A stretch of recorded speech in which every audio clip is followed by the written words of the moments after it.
All right, welcome everybody to another edition of Live Out Loud podcast. I'm Scott. I'm Gary. One of these days, I'm going to get to say that. Well, you want to do the intro? Yeah. Good evening, everybody. We're thank you. Well, maybe I won't. Maybe I won't. Hello, D. You've heard it once or twice. Hello, D and Lance. I just want everybody to know that D is on the mend. Oh, good. D is on the mend, folks. So good. Yay. Now, today's going to be a very interesting show. And Gary's going to explain why in a minute. But what I'm going to tell you is that I'm okay with it. No, what I'm going to tell you. You trained me to do what I'm about to do. Today's going to be, it's going to seem a little strange, but we're going through with the show anyway, because we want to make sure that we stay on our schedule as much as we can. Obviously things happen, but today's your opportunity. I want you to think about this. I'm going to give Gary the stage because Gary wants to tell you about something very important, which is the whole point of why you're here. But while you're listening, I want you to consider, would you like to come on the show tonight live with us? You would need a camera on your computer or a webcam and a microphone. And I would message you if you're a friend. If I don't know who you are, I can't invite you. I'm sorry. But if you're a friend, I can message you a link and you're going to come on and join us. My friend Lynn is going to join us in a little bit and stuff. But we're doing this for a reason, is because Gary has made a commitment to somebody else. And Jason's saying, Gary, nice to see you. Hey, Jason. Jason is the guy that took my place in the long run. And that's the guy. Let me tell you something. If there's anybody in the world, now I don't mean to sound conceited about this or full of myself, but if there's anybody that is perfect to take my place in the long run, if not better, it's Jason. You know what? Jason just looking at the little picture smoking good. He looks like a young Steve Perry. Would that be a good way to describe him? No, he's much better looking. Much better looking. Much better looking. Mom is saying hi. Terry's saying hi. Okay. And Jason, good. I would love to come out and see one of your shows. I hear that you're fantastic. Oh, Jason is the people who tell me that are not people who lie to me. These are like my real friends who only lie sometimes, but not about this. So, okay. Wait, it says, no, ha ha ha. I look like a young Gary Wayne. Don't do that. I've seen pictures of Gary Wayne. Don't do that to yourself. No, come on. If Robert Plant and Keith Richards had a baby and they dropped it many times, if Robert Plant and Keith Richards had a baby, that would be a miracle. And that would be what you would have with a young Gary. All right, Gary. You got something going on. First of all, love you, brother. Good to see you as always. I love you too, buddy. I hope all things have been well with you, right? All things have been well. And before you start, because I know you got to do your thing, do you have any gigs coming up you want to tell anybody about before I forget? Wednesday nights at Galuppi's, of course. Wednesday night at Galuppi's. I know Jason's going to be at Galuppi's, I think, next weekend with the long run. I'm not sure, Jason. You let me know, okay? But if you haven't seen the long run with Jason, you need to see him. He's really, really good. Really, really good. Has he been with the band long enough to hate Hotel California yet? No. Well, he doesn't have to sing it. He doesn't have to sing it. But we're putting together something really good. We're getting a band together really good. Try to make it, Jason, for crying out loud. I'll try to make it Wednesday. Years, love you, Gary. Months. Okay. So August 9th, Wolfpack is going to be at Galuppi's. Oh, is that like a Saturday night or a Friday night? It's a Saturday night. Saturday night. That's the big one. That's the one I want all of our LOL podcaster people to go out and see. Right. August 9th at Galuppi's. Excellent. Okay. Excellent. So Gary, what's going on? Well, you got something going on today, and it's important that you share it.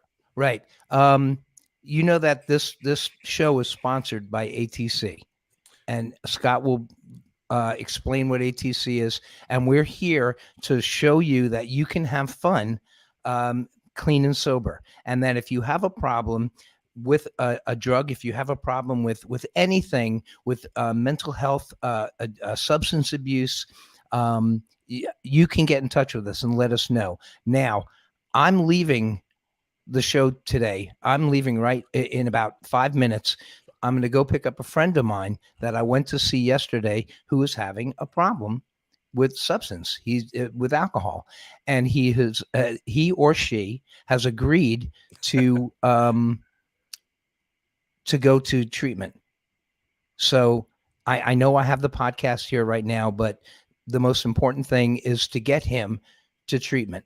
Yeah, he or she to treatment. So can we cut that? Is there any way we can cut that No. out? All right. Okay. It's it's a dude, but we don't know which dude, and it doesn't matter. No, it doesn't could matter. be a woman, it could be a guy. It really doesn't matter, because sometimes people need help, and it's important that we help them when we can, not when it's convenient, but when we can, right? Right. And I'm going to pick up this person right now, and we're going straight to treatment. If they decide that they want to go to treatment, there's no saying, okay, I'll go tomorrow because, I got stuff. You can't do that. And this is stuff that I learned from taking the training at ATC, which I am a part of. I am proud to be a part of that. And Scott will explain what ATC is right after I leave. But it's very important that if you have somebody who has a problem, has a substance abuse problem, to take care of it immediately, because tomorrow is not promised. Tomorrow is not promised. They could die tomorrow. So right now, I'm going to pick that person up and take them to treatment, because they had said that they agree that they want to do it, and I'm all in for it. Okay. And it just might save their life. Teresa's giving you the thumbs up. You're awesome, Gary. Good luck to your friend. Hey, this is ATC. This is all training that I learned from ATC. You do what you have to do to get that person into treatment. It's not, you're not taking advantage of somebody. You're not doing anything wrong. You're not telling on somebody. You're not I don't know. Right now I'm kind of flabbergasted, because I'm trying to get this out right now, and I need to get going over there. But Absolutely. Thank you, everybody, for tuning in. Scott is going to continue the show. Yeah, I do.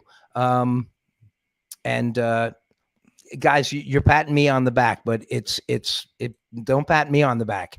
No, Gary, let me tell you something. Let me tell you something. ATC trains, and you learned a lot of skills. You also spent a lot of your time working to help people, and that's in your nature. And everybody enjoys being a good guy and helping people. But sometimes that means you have to stop what you're doing and go do it, which is what you're about to do. And you deserve some level of applause, Gary. You do, because if more people would take the time that you took yesterday to talk to this person, and then take your time to go help them today and take them where they need to be. If there's more people like that, we'd have a lot less body bags. We'd have a lot less tragedy. We'd have a lot more happy people out there. So thank you, Gary. Okay. You are a good person. And I got to say, this was the training that I had. This is the training that I got from ATC yesterday. I did the intervention. I knew how to do it. I talked to the person. I used the skills that ATC had taught me. And right now I'm going to pick them up. Hello, Herman. I'm glad you're there. Diana, thank you for coming. Andy, Therese, Lynn, Jason. It's good to see everybody. Peggy's on. Thank you for tuning in. David, of course, is always with us. David, I'll see you Saturday. Tell him about Edie's show. And I got to get out of here. I got to pick him up before this person changes their mind. Gary, go do what you're doing. Okay. I love you, everybody. Thank you. Give me a shout later. Let me know everything's cool in the gang. All right. Okay. And I love you, brother. I'm here if you need anything. All right. Go do your job. Go do your thing. I'll talk to you later. All right. I leave the studio, right? You just leave the studio. Just get the hell out of the studio. Okay. Goodbye. All right. So that's Gary Wing going out to do what Gary does. Again, this is part of our training. I've got somebody waiting in the wings going to join us. I also, I know Teresa's out there. She was watching. I sent her an invite. Teresa, I sent you an invite in your messenger if you'd like to join my next guest and anybody else out there who would like to jump on. I will message you the invite if you'd like to come on board and do part of the show tonight with us. we'll carry on for a little bit, but this is why this is important. Addiction Training Center is about training people to deal with addiction, not tomorrow, not next week, not in 6 months, to deal with addiction when it's right there in front of you, to deal with it when somebody's in a moment of crisis, when they need help. And that's what we train people to do. If you'd like to have a part of this training, we have a live training event on Thursday. And we also have our online course. If you don't have time to go to a live training event, we have live training events all the time and throughout Florida. Gary says he's still going to be listening, so I got to watch what I say. I love you, Gary. If you'd like to get this training and become a nationally certified event interventionist, that means we deal with an intervention when it's in front of us. We don't gather families and do practice runs and do all that other. We talk to somebody when they need to be talked to. So if you'd like to get this training, it's a one-day training. It's under $300. It's only $275. And you get the national certification of CEI, Certified Event Interventionist. It is backed by Florida Certification Board and NADAC. If you want to get involved, if you want to be part of the solution and stop watching the problem evolve and devolve in front of us, please join us with Addiction Training Center. You can reach Addiction Training Center at 786-514-0893. That would be Karen. Karen is my business partner. She is the one that can set things up for you, get you on your road of training, and answer questions for you. And if you have questions about how to help somebody, give us a call. Maybe we can help you out. But 786-514-0893. You can learn more about us at atceducation.com. But I really encourage you to call. Take advantage. Tell them you saw it on Live Out Loud, and we could throw a little discount your way, as a matter of fact. But we just want to get people trained and working. Now, with that being said, like I said, Teresa, it's up to you if you want to join us. But right now, I'm going to bring in my friend and my co-host on our show on Tuesday night, which is called As We See It. As we This is all Lynn see Serrano. As we all see it. see it. And Hi. Lynn comes to me. She came to my rescue as soon as I knew Gary had to leave, which I found out about 4.5 minutes before all of you did. Quick call to her, and she says, "Of course, I'll jump on board and chit chat for a little bit." And you're all the way out in Billings, Montana, joining me here in Florida. How are you? Good. I'm proud of Gary, and I have the privilege of having that course, and I need to get certified by this weekend, by Sunday. I'm going to take and finish my thing, because that inspired me to get off my ass and make sure I'm ready for whenever I need to be. So I think it's a great thing you're doing, and a great thing Gary's doing. And hi, Gary, love you.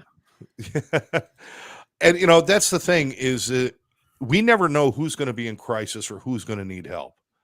And you don't know when that's going to be, or when your name is going to be called as the person to help somebody.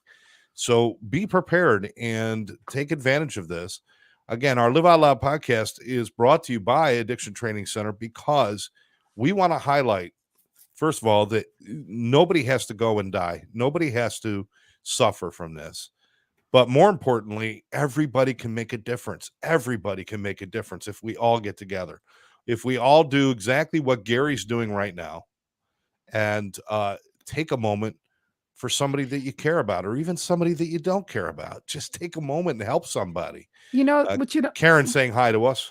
Hi, Karen. You know what people don't understand is when you're helping people like this, it truly helps yourself too, because we all get in some kind of rut. We all have old programming that comes up every now and then and tries to beat our ass down. And you just got to remember that sometimes when you get out of your own way and you do it for somebody else and you're helping somebody, it's definitely, hey, Bob Donnell, we'd love to send you a link if you'd like to show up. That would be an honor. Could you forward my link? Yes, I'll send it to him right now, because I don't have Bob in my thing. Yeah, okay. No problem. But it's so seriously, it's something that without a doubt, when you can help somebody else, you feel better for doing it. Yeah, absolutely. It's so important that we all get involved. Now, one of the things I want to talk about on today's show, which actually was something I was going to talk about with Gary anyway, and we've done the topic before about how to beat boredom and stuff, but it's about having fun. Are you having enough fun in your life? Is your life fun enough that you enjoy it and that you want to do good things? one of the things I've always learned from people is if I got miserable, there's no reason for me to stay in a situation. If my sobriety or my recovery from my addiction, now we're all recovering from something. Let me put a context there, Lynn, Yeah. because I don't want yeah. everybody to think it's just about addiction. We recover from trauma. We recover from we recover from Catholic school. We recover from a bad relationship. We recover from depression. We recover from anxiety. We recover from addiction and alcoholism. We recover from mental health. Everybody's got something they've had to conquer and recover from and change. There's almost a recovery process from childhood to adulthood that people have to go through that unfortunately most people struggle with, which is where I've got to stop being the one who's being taken care of and become my own caretaker. And it's like a process. And it's almost like we're leaving behind the childhood. We're becoming an adult. And the childhood still forms us, but it's a whole new thing. Now, to really do something like that, to make that kind of major change, you've got to somehow make it enjoyable, or else why would you do it? Exactly. It's kind of funny you say that, Scott, because my daughter used to have the whole top of my house, and she's moved out a year ago. And like I started cooking in the kitchen. Like I was living downstairs, and like this is my whole house I can have, And I realized, damn, Lynn, you just put yourself in a cage. I've been happy in my cage, but the point I'm saying is always knowing you got free will and being able to make and create whatever you want to do. I just don't know what I'm going to do with the whole house yet, but the point is to know that you have those options. I know you're going to probably create one seriously awesome podcasting room. Well, yeah, that's been one thing on my mind. Because you kind of podcast in the living room area now, I think is what it is. I know you got the background or whatever, but you don't have a dedicated, like, this is my work, because your podcasting is your work in a lot of ways, isn't it? Yeah, for sure. You engineer for people and stuff and do that, produce. Yeah. But so I there's one thing you could do, because I know that's one of the things that I did when I was kind of left to my own devices and was living alone. First thing I did was come in here and I created this podcast and guitar and music area for myself. And it's kind of nice to have that, but we've got to be able to make this enjoyable for ourselves. You got to have fun. We've got to realize to give ourselves permission and to know that it's whatever you want. It's just like if you did have a genie to make wishes. And I love asking that question on one of my shows. You had a genie with 3 wishes. And it's so funny because everything they say, I say, guess what? You don't need a freaking genie for that. You can have that right now. I'm serious. I know. Pretty much short of being younger or growing taller, I could really do most of that on my own. Gary said, hi, Mindy. Okay. If there's a Mindy out there who hasn't commented yet, then hi, Mindy. And I don't know, Bob. I sent Bob the link. I don't know if he's in the wings. All right, if you could come on, Teresa, if you got time to come on. If you don't, that's okay. We have shows coming up this week that I'd love everybody to join, and you could catch them right here on all of our favorite channels: our Live Out Loud podcast channel, my personal Facebook channel, and the ATC network on YouTube and the ATC Facebook. But we got As We See It, As We All See It, with you and I, and we're starting that show tomorrow at 7, correct? Yes, tomorrow at 7, half an hour. Tomorrow at 7. Yep. And then what was it? Wednesday I have He Said, She Said with TikTok influencer Nicole Filippo, and we're doing a show on Wednesday at 7. And then Thursday at 7, I do a show with Therese, who is my ex and my best friend. And we're doing a show called The Exes, and it's all about, can exes be best friends? And we're proving that we can. So look who just jumped in here. Hey, guys. Oh, it's Bob. Hey, guys. Bob, how are you, man? I'm good. How are you? Oh, doing good, brother. Doing good. My podcast partner had to take off. I don't know if you caught the beginning of the show there. I missed that. But he went to go help somebody who needs to get into treatment and needs help right away. Wow. So he went to take them and put them where they need to go. So ended up with some free space. And I said, why not just reach out to some friends? Oh, sweet. Well, I saw you guys come on live. So I'm like, oh, I'll hop on. And then you guys said that and sent me the link. And I said, well, I'll go set up my computer and get situated. So one, I just want to thank you for the work you're doing, Scott. I mean, Man, such a subject that that everyone needs to hear, and whether you have an addiction or know somebody, and I love the fact that you said we all have an addiction to something. Yes. Let's just be real about that. Yeah. So thank you for the work you're doing. Well, thank you, brother. I appreciate it. And I know that you're out there doing good work yourself. Thank you. And you're there when people need you. And you got the mega cup of coffee. So you know what, you know how to go on my show. That's it. You got to have the coffee in your hand. That's right. Because I might be an addict, but I'm not all better yet. Good for you. No, I always say drugs bad, coffee good. There you go. Yeah, but helping people is part of what keeps my life worth doing. And I can't imagine a life where I don't get a chance to help people. It doesn't make any sense to me. Yeah. I'm sure there's people out there that try to covet everything and keep everything to themselves, but that's got to be a miserable existence, don't you guys think? I mean, without reaching out to others. You know, I'm an introvert. I love the one-on-one, and I love what I do, the way I do it. And I do need to revert in and have my alone time, but I do know that it's easy being an introvert to stay inward and not be out.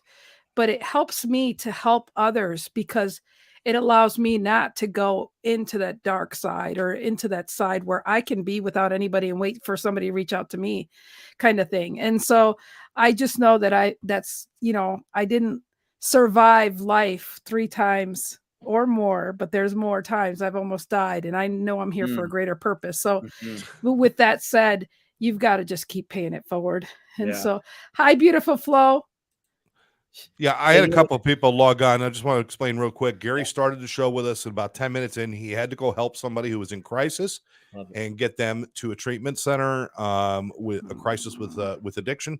So that's what we do, and that's why he went. And I've got my friends Lynn and Bob here, and a couple others that might be joining us possibly. But that's why the show's a little different tonight. But we're still talking about living a good life and everything. Yeah. Bob, how about you reaching out to people? How important is that in your life? You know, I mean, I love that you're talking about that, because I think we all would agree, anybody who understands addiction would agree that connection is one of the greatest ways to combat addiction. A true connection with others and with yourself, with a higher, with God. But I think the fact that you're bringing it to the attention right now, that how important is it? It's nothing less than oxygen to me. Yeah, life or death. I've always viewed that my ability to connect with people and to help people. If you ever say you can't do that, you can't help people, Bob, you're forbidden. I just do me in, just take me out. I mean, that would be like oxygen to me. So, and I know you guys feel the same way. That's why you guys do what you do, and you do it whether you feel like it or not, and whether it's convenient or not, you just do it. So thank you for what you guys do with that. Well, I spent a lot of time working in TV and radio back when I was up in Jersey, Philly area and stuff. And I did morning drive time on radio, and I had cameras in the studio so that the morning drive time became a morning cable show as well. And then turned into doing infomercials and baby parades and cooking cook-offs and being the host and the MC, and Christmas parades was my favorite, sitting out in a freezing freaking cold saying, "Here comes another fire truck." And I did all of that, but I enjoyed it. I enjoyed doing it, but I was missing something. And when I left all that behind after years of doing it and getting burned out on it, and I started working with Karen, and we started working in treatment and helping people, I started to realize it's like, you know what? I've been chasing the wrong thing. I have been chasing money instead of chasing my own happiness. My happiness lies in helping another human being. Yeah. I don't have to drive a fancy car. I don't have to drive a car at all or ride a bicycle, as long as I'm happy with what I do. And it changed my life. My life has changed for the better. And hopefully a few people get helped, along the way. But that's kind of the message that Karen and I, after a period of time of working in treatment, said, instead of trying to help every individual ourselves, why don't we build an army of people? Why don't we get more boots on the ground? Let's start training people so that more people could go out and do what we do. So instead of Scott and Karen, it's a huge network of people trying to help somebody and getting this idea out of our heads. Yeah. I mean, I'll tell you a story that there was a first responder who called their union and said, I'm really struggling. I need help. And the union said, we can help you, but it's going to be next week. The next day he committed suicide. Yeah. This is a first responder. This is somebody that we should covet. And this is going on all over the world, all over our country. And we need more people to recognize and help people when they say help. You don't tell a drowning man, wait a minute, I'm eating dinner, I'll come save you after I'm done. Right. You jump in the water, you help them now. So Right. it's just that simple, people. I love what you're talking about, Scott, with you doing the training others to do that, so that you have an army of people versus just you and your partner. I love that, and I would love to see that expand more. And I want to learn more about what you're doing. I know you have a program because I would love to push it out to my community as well. I think that's just paramount. It's great to do something. It's even greater to help others do something as well. Well, Bob, if you're into it, I'll reach out to you tomorrow and we'll set something up Please. so you can get the training and we'll work on it from there. But always looking for, one of the things about Karen and I's training is that we teach people when you're communicating with somebody, you have to be adaptable, or else how can you communicate? Yes. Our training is adaptable too, so that if something's not working, we want to make sure that we adopt it so it does work. Yeah. This is in every person's training. This is not a training for professionals and this and that, although we have plenty of professionals. This is a training. So if you're just somebody who wants to make a difference in your community, in your workplace, you're going to be that person. And we want to make sure that you are.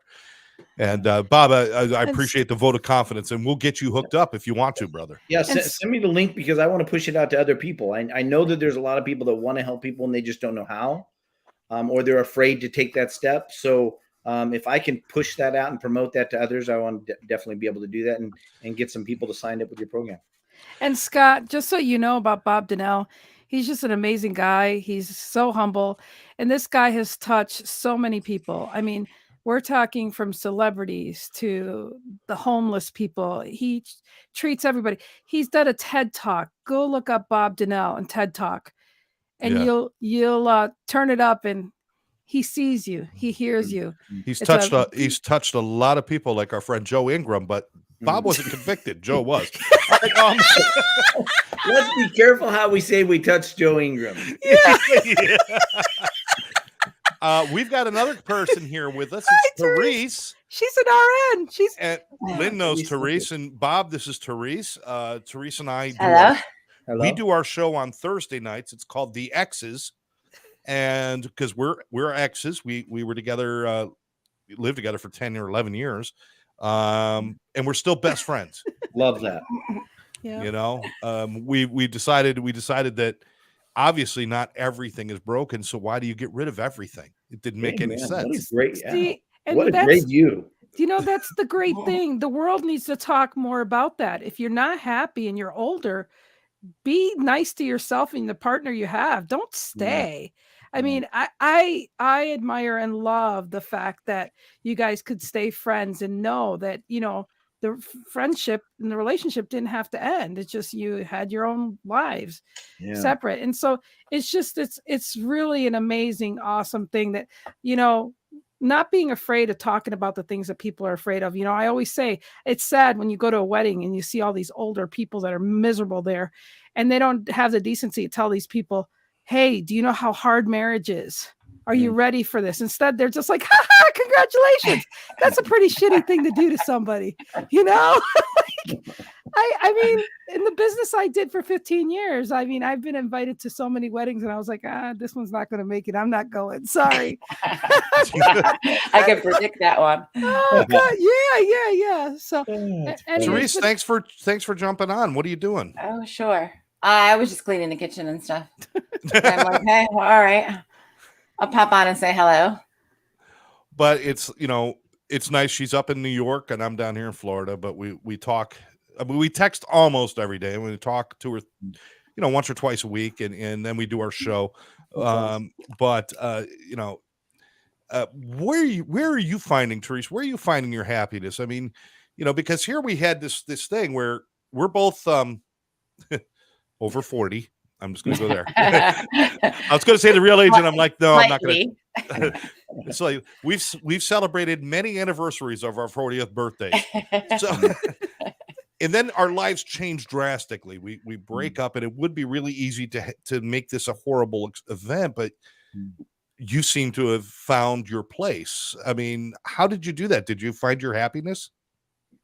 My happiness? Yes. I'm still working on it. Okay. I mean, the kids make me happy, obviously. Yeah. But for me, myself, I have little projects that I like to do. So that's fun. And I turn up the music sometimes when I am in the bad mood. Makes me in a better mood. But I'm still trying to find my little niche, Well, I think we all are. I mean, in certain ways, we probably, you know what? I mean, what did my friend tell me the other day? He goes, how do you know if you're done learning? If you're still breathing, you're not done learning. So there's always more. Yeah, that's true. Look at, I just took up art like a couple of months ago, and I got all this shit behind me, and I'm love it. Well, one thing I gotta say is you could always draw, though. You may not have painted, but you could always draw. I mean, I used to come to you to draw me stuff. Here, make this poster for me. Here, make this card out for me. The reason she did that is because psychotic people could draw perfect circles. That's why she would come to me. Oh my God. But hey, he found his niche in paint. That's really awesome, though. Well, paint, and and the truth is, guitars. I mean, I haven't talked about it with anybody recently, but I've got this thing where my hand won't close all the way now because of my arthritis. So my guitar playing days are coming to an end pretty quickly, and which is a little frustrating, but I can still paint. So I've got that. Not that I was ever that good on guitar anyway. I mean, as you can sing though. I like singing because I like banging on things and making noise. That's what I like doing. That's all. Oh, there's a drum set in his near future. He'll be the little animal. I thought about that. I don't got any space for more shit. I just. Well, it's because you have too many guitars there. Yeah. I know. Get rid of some of those. You got more. Wait. Is there such thing as too many guitars? There is. There is? Yeah. No. This is one of those things where we're like this, and all of a sudden, boom. I'm like, I come home with another guitar. Why? Why do you need that guitar? Because I don't have this one. Yeah. I've got 16 guitars right now. Nice. Yeah, that's all. But I play 2 of them. Yeah. I know. I understand that argument too. You do paint real well. Maybe you can start painting your guitars. And then you could sell them, and you still have a painting of them. And then you don't have 16. You're down to 2. What's that, Bob? Then you're down. Then you don't have 16 anymore. You're down to 2. Yes, and it's time to start the collection all over again. Yeah, that's right. Wow. That's right. Gary understands. Gary says you could always have one more guitar. He's like me, and always. His apartment is smaller than my place, and he's got just as many guitars. They're hung like in everywhere. Tommy I think he uses a guitar on his kitchen counter as a spoon rest. Great. That's one of those things. I found happiness in the guitars, and I found one of the things that I didn't find was that core happiness within, and that was obviously one of the problems that when Teresa and I was I always had this kind of darkness inside of me that was I kept my separate from her and from other people in my life. I always kept this distance, like I'm so close, but I'm not real close because and it was something in the last 2 years that I've had to deal with and learn about, and I learned a lot about myself. I'm not going to go into all the details on that, but being afraid of the dark things within us will keep us miserable. Yeah. We can't be afraid of those things. And I've been so afraid. And part of it is because of the life I lived during my addiction and the violence and all the things that I went through and that I perpetrated. And I lived in fear for a long time, and I can't do that anymore, or else I'm just never going to be happy. I'm getting past that now, but again, I got to wait 40 plus bunch of years to get there, you know. What do you, Scott? What do you think has been the greatest tool to help you get through that? Because I think a lot of people suffer or struggle with that. The greatest tool is the mistakes that I've made. That is the greatest tool. I mean, people always think that I can't make a mistake. I can't make a mistake. You don't learn anything without making a mistake. You don't ride a bike until you fall off a bike. You don't, you don't learn how to sing until you sing poorly. You don't play guitar by sitting down and playing like Hendrix. You don't. And my problem was I was always trying to hide my mistakes instead of looking at them and saying, well, okay, I messed this up, but now what can I do different? And now starting to embrace those mistakes. I mean, I'm still not a happy guy when I make a mistake.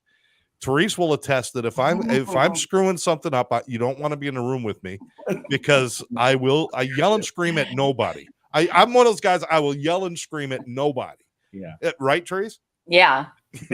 What did I think my greeting was for a while there? Son of a bitch, motherfucker. Every time I'd walk in the door from work, he's standing at his computer swearing. I'm like, hello.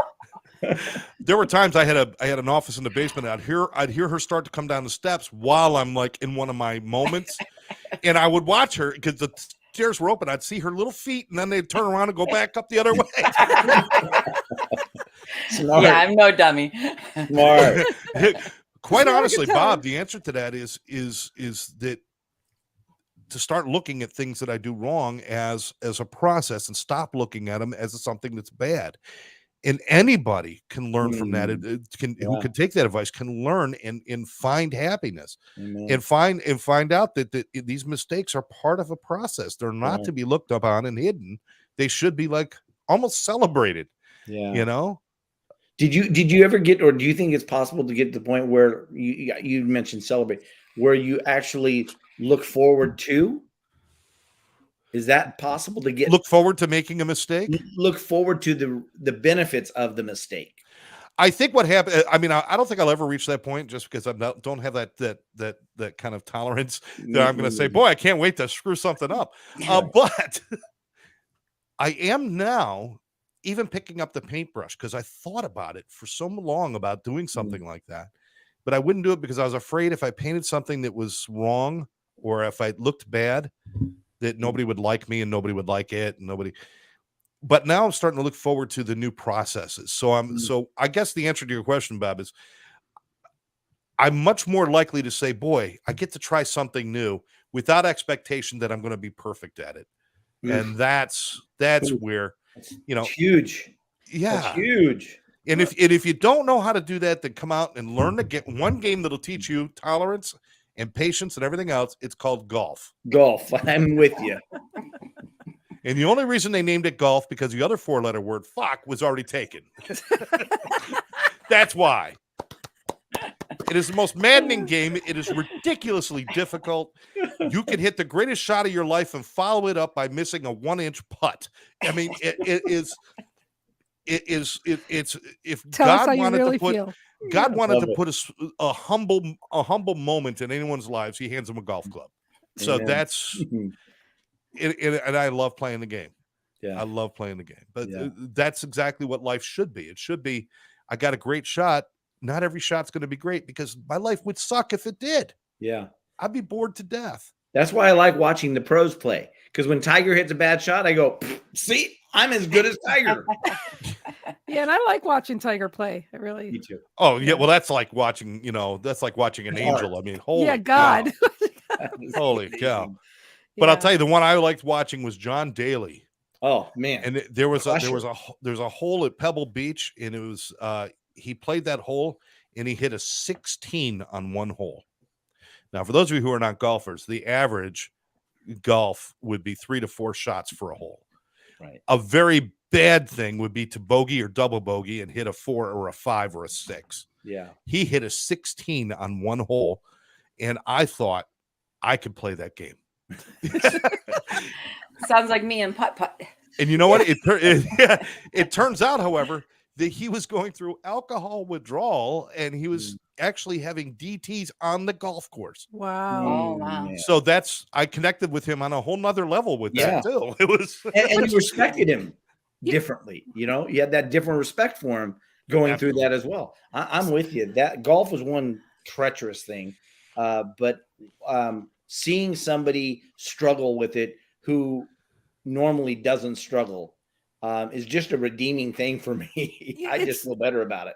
It's the humanity within humanity to see people be human and to have breakdowns and breakthroughs. Yeah. You know, it really is. So when you see, because we do put like Tiger Woods and everybody, you know, up on a pedestal. And when you see that they're human, it's like, wow, you know? So that's why I think it's so important to be imperfectly perfect, to be who you are and to just show up and know that it's all in the great divine of things for you, not against you. So how do you guys draw this line? Because I love what you were saying, Scott, about how, you know, being willing to be imperfect, being willing to understand that it's not going to be right the first time. It's not going to be right or whatever.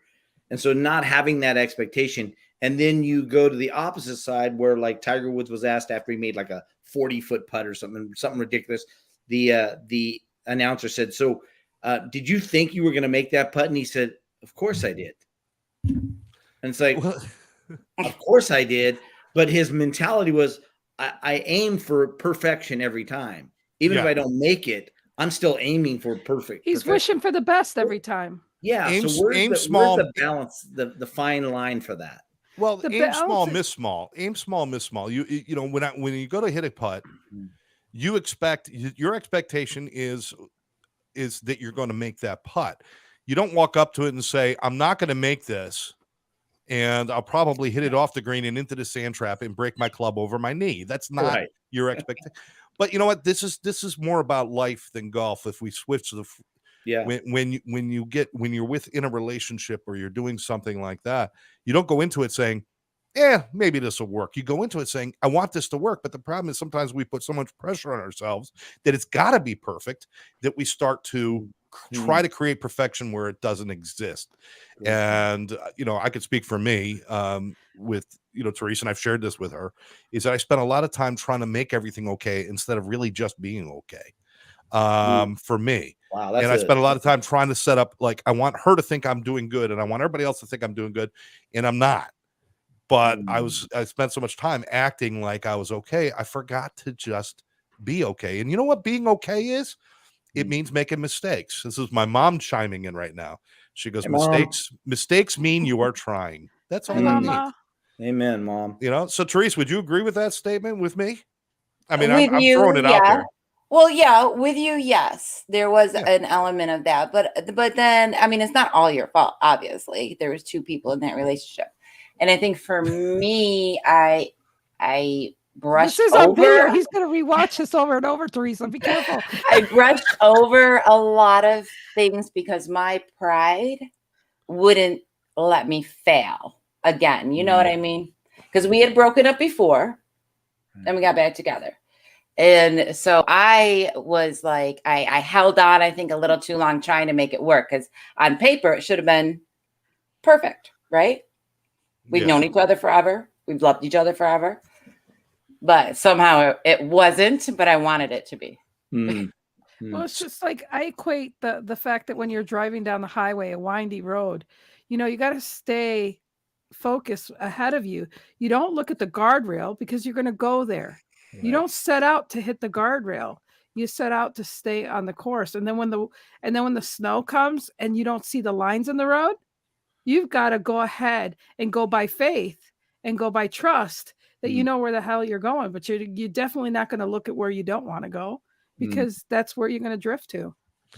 So she's hyper focused on trying to, this is going to work. My pride will not let me, you know, so so we're not going to say things that are going to make waves. So she wouldn't speak up, and I would be so lost in my fantasy that everything's okay that now it's like I've got my lie and her not speaking up, and the two of us just coming together, and all of a sudden it's like, why does it feel empty on the inside? Didn't mean we didn't love each other. Didn't mean we weren't friends. Didn't mean we didn't even love some of the parts of our life that were just really kind of fun and cool. Yeah. And still the person I would spend, you know how you get that dinner with anybody you want in the whole world? She would be it. But wow. We were so wrapped up in ourselves that we forgot to just be ourselves. And, the thing is, it's like, well, you probably did this though, too. You probably loved each other so much you didn't want to hurt each other. So therefore you didn't talk. yeah. Well, I don't really like confrontation, so Right. I'm not a big. I wouldn't probably unless I was really pushed. I really wouldn't say too much, and then it's like, all right, we need a third person in this. And I wouldn't either. I wouldn't do it either because my past was because of my drinking and everything else. It involved a lot of violence and anger, and it was on my part. There were parts of me that were very abusive and angry. And although I'm not that person now, I was still living in fear of that person. And fear does not create a good life. It does not. Fear creates a fearful life. Fear means you're so wrapped up in things you don't see what's in front of you. There was even a time when Therese said to me, she goes, you were very uncomfortable. You made things we had guests at the house. She goes, you made things very uncomfortable. But in my eyes, I thought it was the perfect visit. Well, her not speaking up and me stuck in my pretend everything's good. Boom. Now we've got this huge thing. That it doesn't mean anything. This Mindy says communication is a key to intimacy, or communication is key intimacy. Yes. See me. And that's the thing. Everybody in relationships, they don't communicate. And then there's so many people that are together that are actually all alone because they don't talk. Yeah. And it's a very sad thing. And that's why it says either talk, communicate, or get the heck out of it. Because you ever see those couples that don't talk to each other? Dude, I used to do lingerie parties, and I used to take care of being in couples relationships all the time. And I helped a lot of relationships out because they'd see me one-on-one and then they see me as a couple. And I'd be like, what all you guys need is this. And not only just toys or whatever, but just in the communication, they're like, the wow, toy is going to make it better. Oh, dude, I was talking to a lot of kids here in Village, Montana, no joke. How'd you fix your marriage with a therapist? No, batteries. That's what I was thinking. But again, no, it's amazing that if people having that middle person sometimes is always good because they see what's wrong and they could communicate it to the other and realize, oh wow, it's just a simple fix. But there's some people are so they take no responsibility or ownership in their part in the relationship, and that's 50% of the problem with a lot of relationships out there. It could be fixed to say, I'm sorry, and I'm sorry for my part, or I'm sorry I didn't listen, or I didn't hear you. Could fix the whole relationship. Instead, people go to their graves or to their funeral of this person or this and that and say, but I love them and I wish blah, blah, blah, blah. And there was no communication. It's sad. Yeah. And that's why I don't, I don't mind, the fact that, Teresa and I, we know that we love each other and we always will. But I love a lot of people in my life, and it's like, but the one relationship that I thought was the most important was the one that I was actually hiding the most from. So it's just strange, but it doesn't build happiness. Neither one of us were like superiorly happy towards the end there. I mean, we were just kind of like filling in and doing our roles. We were doing our roles, and she actually was the one, and I'm forever grateful that she was one who spoke up and said, "What the fuck are we doing?"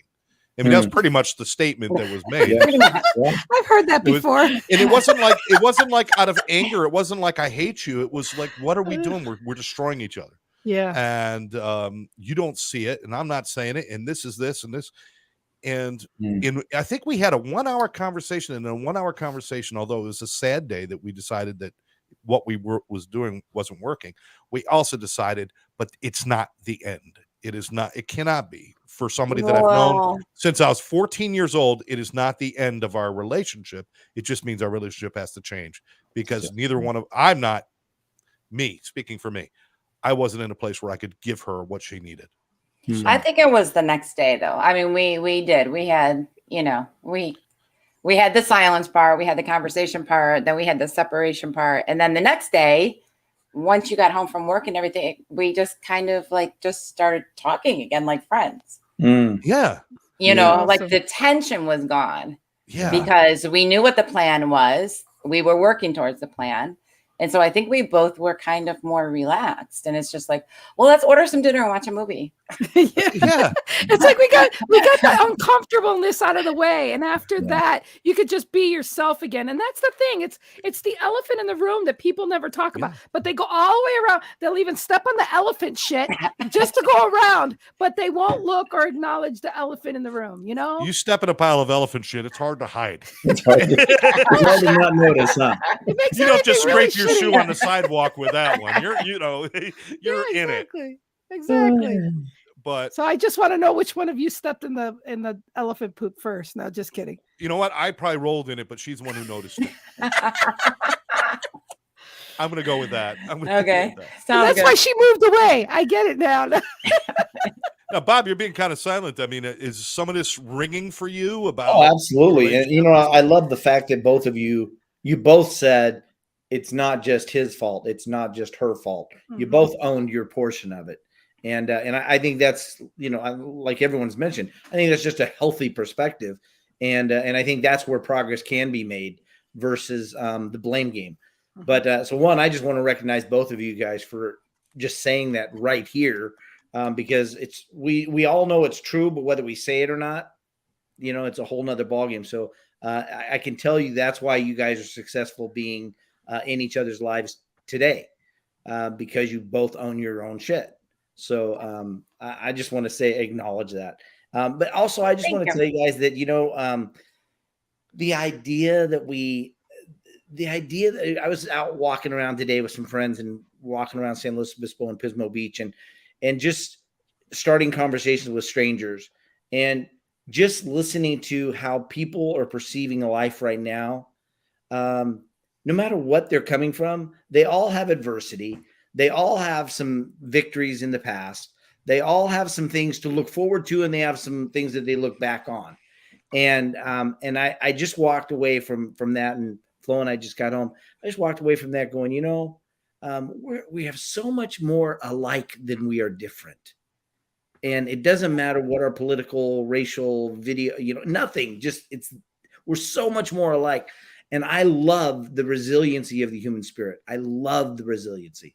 It's people dumbfound me all the time, and not always in a bad way, but they dumbfound me at what they've overcome and how they view life in spite of circumstances. So I love the fact that you guys have an Exes show.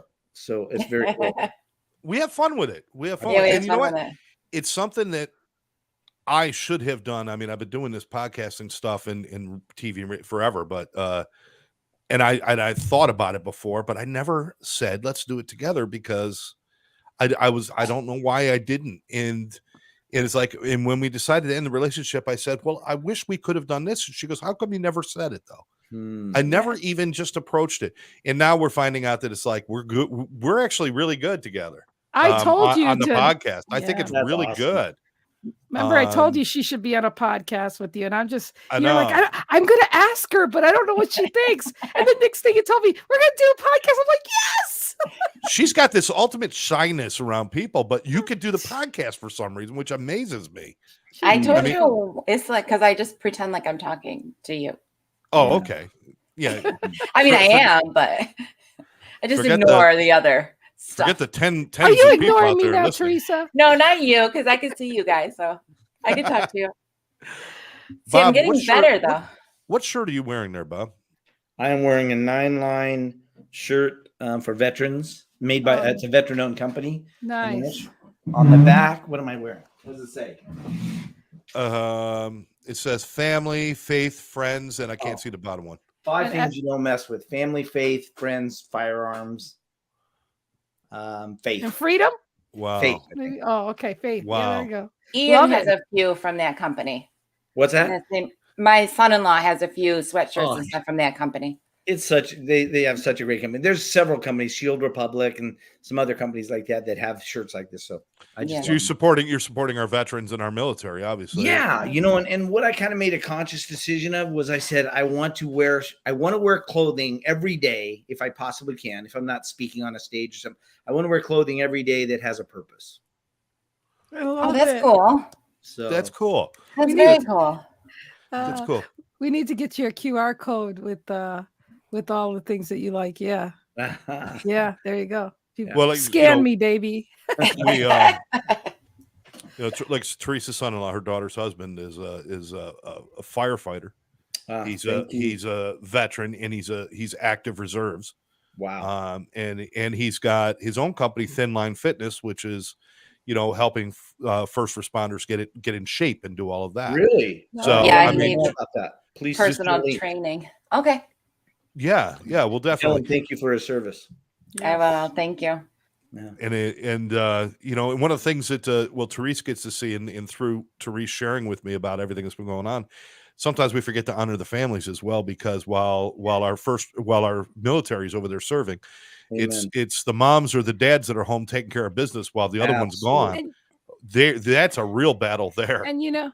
and the siblings too, because my brothers all served in the military, and they were in Germany and Desert Storm, and they were everywhere. And then my brother was MP and stuff like that. But and it's always the greatest time to when they would surprise us coming home. Yeah. But as siblings, it's really, really hard, to wonder, if your siblings are going to come back too. So the kids really go through Huge. a lot. Yeah. So all right, so we're coming to the end of the show. So I usually do a segment. Would you guys indulge me for Scott's curiosities? Yes, of course. Sure. Okay, so this is a segment of the show. Bob, you're probably not familiar with this, where I do my curiosities. These are things that I think about that just kind of drive me crazy, and if I don't get them out of my head, then I'll end up in the corner of my room sucking my thumb. So and let's Teresa get has to started pay with for it. Scott's curiosities.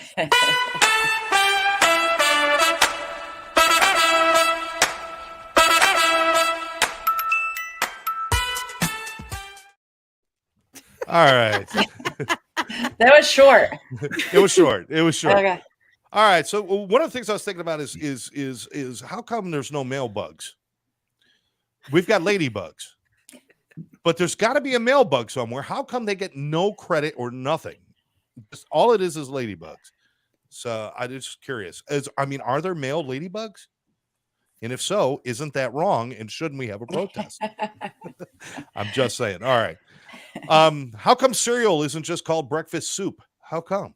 Why do we got to call it cereal? It's liquid with stuff in it. That's called soup.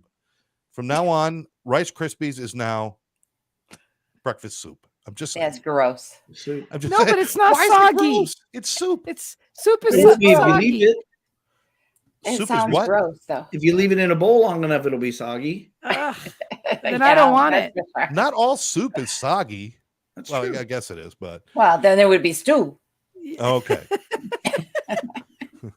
Don't There's some get him things. started on that. I got a handful of things I want people to stop saying.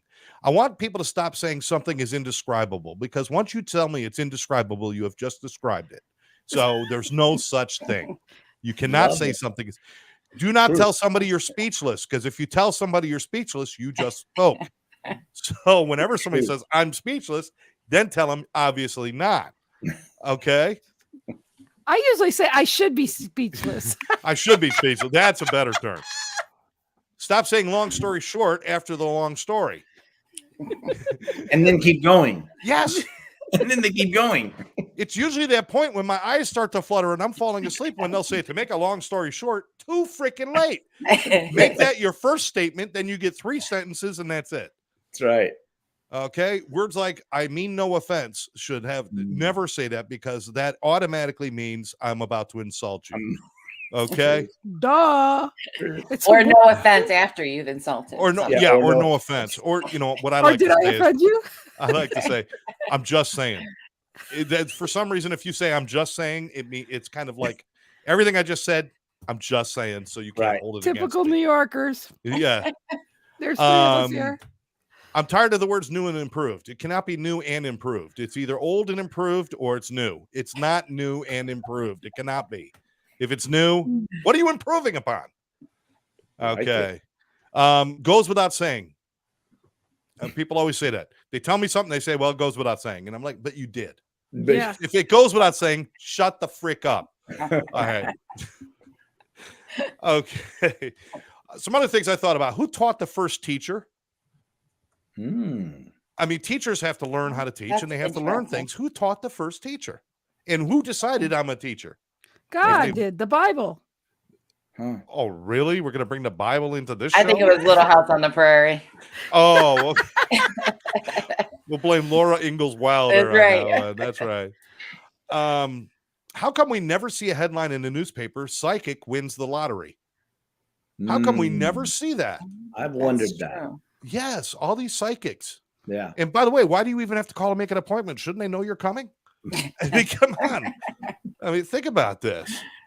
Think about this. It's like on TV when they say, hey, if you order this now, you get a free gift. Aren't all gifts free? Why do you have to say free gift? If you give me a gift, then charge me. You're not giving me a gift. You're selling me something. Drives me crazy. If you're in a farm and you make your cow laugh really, really hard, will milk come out of his nose? I'm just wondering. These are things that keep me up at night. When it rains, if you're out on a farm and it rains, do sheep actually shrink? Because I've had a wool sweater that turned into it wouldn't fit a Ken doll when I was done washing.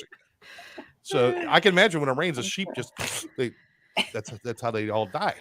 Okay.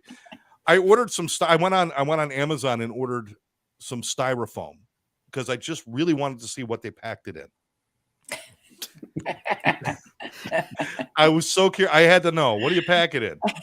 Plastic bag, right? Why are there no, how come you're always hearing about disgruntled employees? Where are all the gruntled employees? We only hear about the disgruntled ones. We never hear about, well, they were fine, they were gruntled.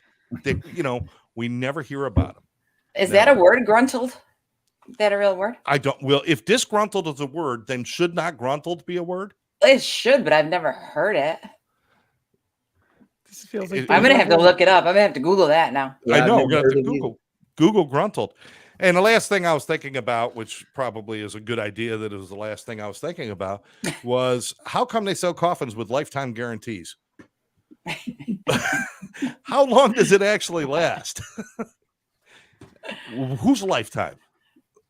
I don't know, but there are. You will, if you go buy a coffin, in case anybody's just getting ready, they do have lifetime guarantees. Okay, so gruntled. Yes. Means pleased, satisfied, or contented. Oh. It is a word. It says it in dictionary. Well, okay. If you have dish, you better have something to dish about. No, this is. How often? When's the last time somebody said, "How are you today?" I'm very gruntled. Never. I'm gonna start using it. Yeah, me too. Me too. People at work would be like, "What the hell is wrong with her?"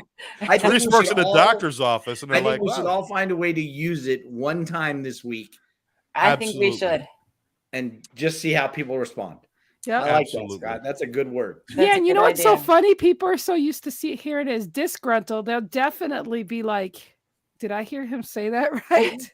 Yeah. And with all the Lenisms, they'll just think I'm messing it up anyway. So I don't probably count.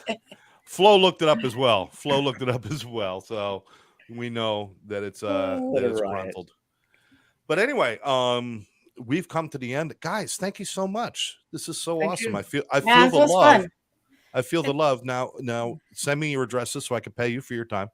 And tomorrow we have a show and we don't even have a topic yet. So well, we didn't have one today either, so we'll figure it out. See how that worked out. Yeah. You know what? The topic will be: are you gruntled? Are you gruntled? Gruntled versus disgruntled. Put it out there. Only a few of us will know what that is. My mom is chiming in. She's saying this show gruntled me. That sounds so wrong. It does. Really does sound wrong. I think there's probably some law against gruntling people. But anyway, Bob, is always a pleasure, my friend. Likewise. It's been great that we've been able to connect on these shows. Look forward to hopefully spending some time with you somewhere sometime. Absolutely. And I will get in touch with you and give you some information about the training. All right, brother? Yeah, absolutely. And show me and send me a link so I can know how to promote it. Absolutely. Perfect. Absolutely. We'll talk. All right. Therese, thanks for taking the time. And we're back on Thursday night with the X's. Yes. And we had an assignment, by the way. I'm just going to make my apologies The now. dinner. I had COVID last week, so I could not do the assignment, and I'm running out of time this week. Did you do it? You didn't do it either. No. I was going to today. Bob, we had an assignment to go sit in a restaurant and eat dinner by yourself because that's something we both hate doing. Without being on your phones. Without being on your phone? Without sitting on your phone. Oh, wow. Okay. Yeah, I was going to do it today because I had some errands to do. And then I'm like, oh, I'll just stop and get lunch by myself. And da-da-da. And then Tara was able to meet me. So I told her to meet me for lunch. Well, I was in a 7-Eleven having a piece of beef jerky, and I was wondering, does this count? No. You would figure. For a guy, beef jerky at 7-Eleven could be considered a meal. It's a meal. It's a meal. Right. It's a meal. That's right. That's right. Lynn, as always, you're always there. I appreciate Love it. you. Thank you so much. Love you too. I love all you guys. You guys, Love you guys. are good people. Love you guys. Love you, And- Therese. Likewise. Love you guys. And I will get back with everybody. So tomorrow night, check us out as we all see it, 7:00. And Thursday night, Teresa and I with the X's at 7:00. And as far as Gary and I, after I speak to Gary, I'll let everybody know whether we're coming back next week or the week after, but I'll let you know. But that's always Monday nights, every other Monday night at 7. And we Yeah. should have an update on how Gary went tomorrow night. We can post everybody of how I'll let everybody know how things went with Gary and his intervention. and his friend. And Please please, do. if you know somebody who's suffering from mental health disorders or depression or anxiety, if you know somebody who's suffering from addiction or alcoholism, don't hesitate. Get them help. Call somebody. Do something. I know some people are afraid. Oh, they're not going to like me. They're going to be mad at me. But if somebody's about to jump off a bridge, you grab them in spite of them hating you. You grab them anyway. See, I'd rather they live long enough to get over their anger than to die Amen. tomorrow. So Even if they don't get over it, I'd rather them live. Yeah. absolutely. Well said. You know, Therese. and if we could go Absolutely. around and remember to tell people what they mean to us and how much they care and we love them, because this is the problem. Yeah, find out one of your friends passed away and you go back to your head. When's the last time did I talk to them? Did I tell them how much they mean to me? And it's a sad commentary how many people are not celebrated or know that they were even loved by somebody because somebody's too much or to say they love them or cared about them or, hey, I mean, think about every time you talk to somebody, this may be the last time you talk to them. So give them a great memory. Absolutely. All right, for now, for Lynn Serrano and Therese and Bob, I want to thank everybody for joining us right here on Live Out Loud podcast. It's been a great show. Thank you all for joining us. We'll catch you next time. Take care.